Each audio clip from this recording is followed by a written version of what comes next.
So again, I'm going to give you some, well, no, I'm going to just go over these ones. I don't want you to write anything down. You can try to prove them on your own afterwards. But what 2a is exactly the same as what we did the other day when we rearranged that equation to sine and cos. This is what we ended up with. And if you ended up with this and you still had to prove it, well, all of our basic strategies are already used. Because can you see you can't change things to sine and cos? It's already done. You can't write things as a single fraction because it's already done. There's nothing to factor on the top of either of those fractions. There's nothing to factor on the bottom on either of those fractions. So we're stuck, and everything seems to be done as far as our strategies. So the last strategy that I listed on that page was something that I call build the other side. When you do all of your other strategies and things are in sine and cos and both sides are a single fraction and they still don't match up, you can build the fractions up to make them match. In other words, what you're going to do is say, well, these denominators aren't the same. But if I make them the same, this side is missing what? It's missing a sine theta. So I'd have to multiply top and bottom by sine theta. And this side, well, it doesn't have the 1 plus cos theta. So I'm going to multiply the top and bottom by 1 plus cos theta. What we're doing is we're building both sides so at least our denominators are the same. If I do that, and I'm not even going to multiply out the bottom, I'm going to leave it factored.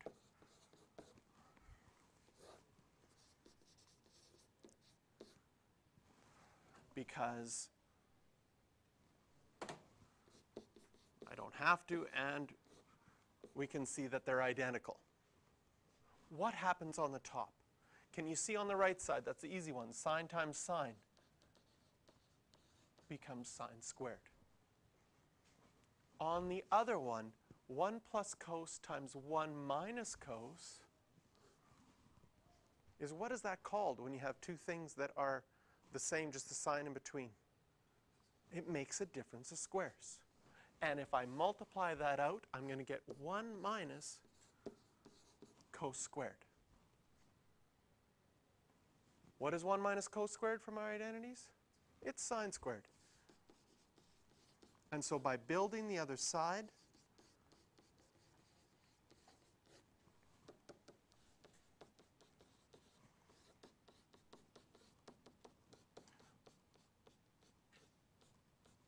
we were able to prove this. Now, I'm going to go back to our strategies. Because one thing that I want to point out here, that the name for the factors of a difference of squares, when you have the same binomial with a different sign in between. So notice that the first terms are the same, the last terms are the same, and one is plus and one is minus.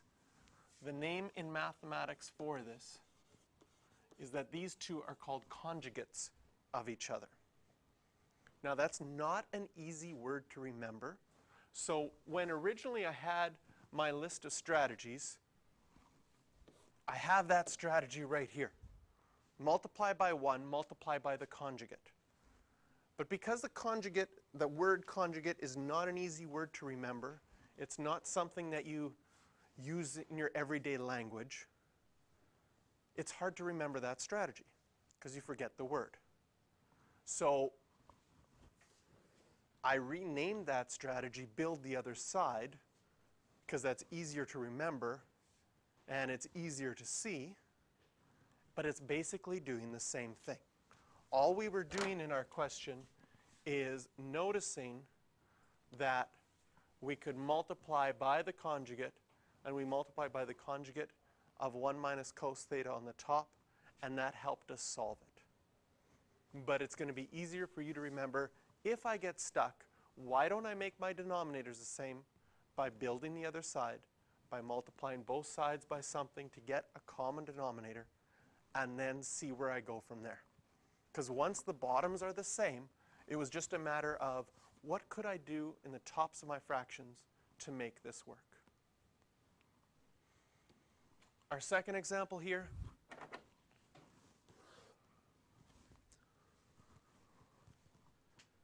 again, the left side is already with cos. The right side has a cosecant, so I can change that cosecant squared to 1 over sine squared. My question for you is, should I write this as A or B? Because this is a common mistake. Some people write this side as, is it 2 over sine squared, or is it 1 over 2 sine squared? Which makes mathematical sense. Okay, don't say it out loud, don't listen to other people. Make a decision on what you would do. And then once you've made a decision on what your gut would tell you, then try to say, does my gut make sense? And then try to verify which one I should do and why it should make sense.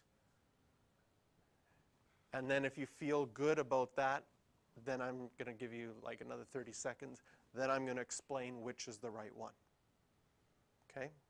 And the reason I want you to think about that is, first of all, you go with your gut, because that's often what you do on a test. You just go with what you think you should do. Okay? If your gut chooses the wrong one here, that means you're going to make that same mistake on a test. So the next thing I want you to do is try and logically think why your gut should be right, or find out why your gut is wrong if you chose the wrong one and you come up with a reason for it.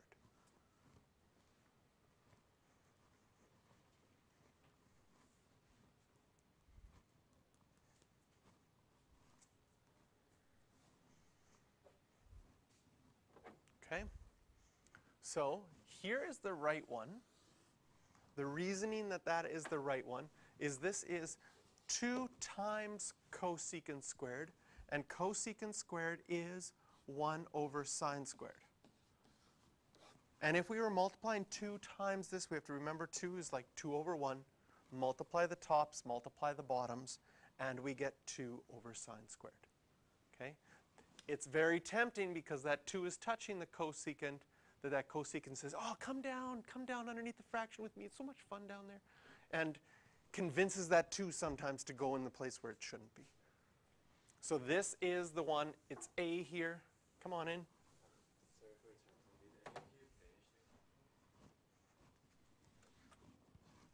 So now I've got 2 over sine squared. At least that's correct on this side.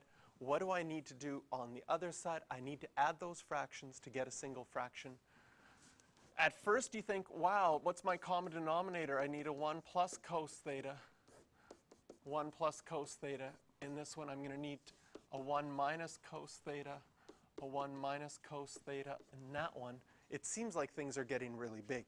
And they are.